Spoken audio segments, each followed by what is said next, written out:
چجوری برای مهاجرت تصمیم قطعی بگیریم؟ خب جواب دادن به این سوال یه مقدار سخته و نمیشه یک جواب دقیق براش داشت، چرا که آدما از لحاظ شرایط اقتصادی، اجتماعی، عقیدتی و خیلی از شرایط دیگه با هم متفاوتن. در نتیجه نمیشه یک جوابی داد که برای همه کارساز باشه، ولی میشه یه سری کلیاتی رو گفت که آدم رو راهنمایی کنه. اینم بگم این ویدیو برای کسیه که شرایط مهاجرت رو داره ولی دو دله. به طور کلی تصمیم گرفتن برای مهاجرت به خیلی چیزا بستگی داره. بستگی به اراده داره، تفکری که راجع به مهاجرت داریم، وابستگی، دلتنگی، هزینه‌ای که داری میذاری میری، که هر آدمی تو این قضیه با بقیه متفاوته. من فقط یه سری کلیاتی رو میگم که بتونه کمک کننده باشه. به نظرم اولین پیش نیاز برای تصمیم گرفتن برای مهاجرت خودشناسیه. یعنی تو باید اونقدر از خودت درک داشته باشی و اونقدر از خودت آگاهی داشته باشی و خودت رو بشناسی که بتونی تا یه حدی خودت رو پیش بینی کنی. مثلا پیش بینی کنی که وقتی تو این شرایط قرار میگیرم چه واکنشی میتونه ازم سر بزنه.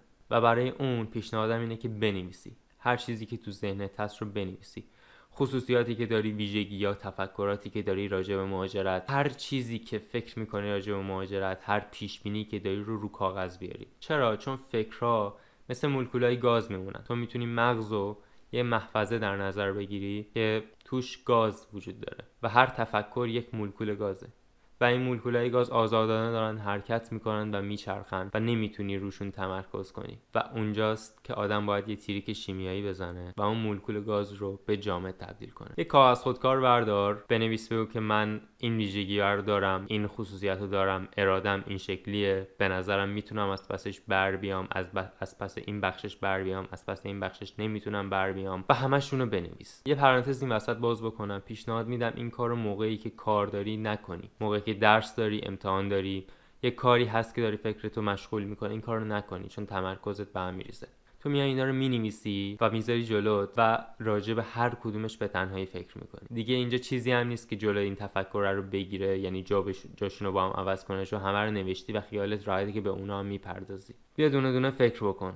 بگو که مثلا این مثلا ویژگی منه. آیا این ویژگی من اونجا برای من یه پوان مثبت یا پوان منفی، یا مثلا فلان چیز کمکم میکنه یا نمیکنه. همشون رو مینویسی و وقتی روشون جداگونه تفکر میکنی، جداگونه وقت میذاری واسهشون، به نتیجه قطعی میرسی که آیا این چیز، این رفتار، این ویژگی میتونه یک پوان مثبت باشه برای من توی قضیه مهاجرت، یک پوان منفی. مثبت یا منفی بودنشو یادداشت میکنی و در نهایت به راحتی میای میانگین میگیری. میبینی اگه بیشتر چیزا منفیه و به نظرت نمیتونی از پس خیلی از چیزا بر بیای، خب مهاجرت بهت پیشنهاد نمیشه. ولی اگه مثبته و فکر میکنی که از پس چیزایی که تو ذهنت بوده، از پس پیش بینی هایی که کردی برمیای، میتونی مهاجرت رو استارت بزنی. این حرکت رو نمیشه تو چند روز زد، چون مغز آدم درگیر هر سری تفکرات جدیدی به سرش میزنه، هر سری ایده‌های جدیدی به ذهنت میاد، دغدغه‌های جدیدی در این مورد بهت اضافه میشه که همه رو باید توی روز خالی یادداشت بکنی، درباره‌اش فکر بکنی جداگونه.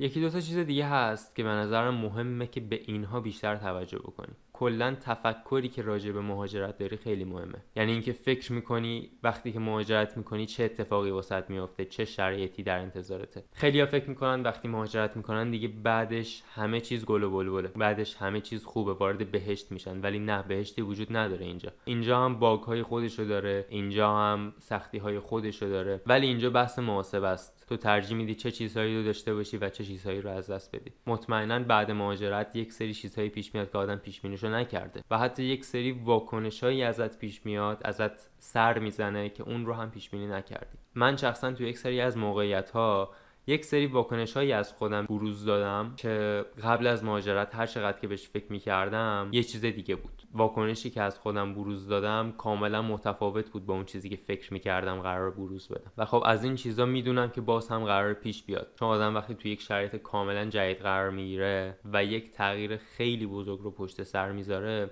این چیزها طبیعیه واسش. ولی به صورت کلی تفکر راجع به مهاجرت خیلی مهمه، چون این خیلی وابسته است به امید آدم با یه امید خیلی زیاد ممکنه بیاد یه تفکر خیلی روشن بیاد درباره مهاجرت و بیاد و ذوقش کور بشه. خب به نظر من اگه یه مقدار منطقی تر بهش فکر بکنی اتفاق نمیافته. باید اول فکر کنی انتظارت از مهاجرت چیه، به اینکه بعد مهاجرت چقدر به خودت زمان میدی که بتونی کم کم زندگی که تو ذهنت هست رو بسازی. یه چیز دیگه هم که هست اینه که اگه در مورد مهاجرت دودلی، تمام محتواهایی که دارن بهت فشار میارن که آره مهاجرت کن، بعد مهاجرت همه چیز خوبه، رو بذاری کنار. یعنی هر کی که بهت میگه که آره تنها راه موجود مهاجرته، اونو بذاری کنار. یعنی اگه کسی بهت گفت، محتوایی داشتی توی چه میدونم اینستاگرام، فضای مجازی و اینا، که این حسو بهت القا میکرد که مهاجرت همه چیزه و تنها راه موجوده، اون محتوا رو دنبال نکن، چون اون هم توی تصمیم گیری تاثیر میذاره و یه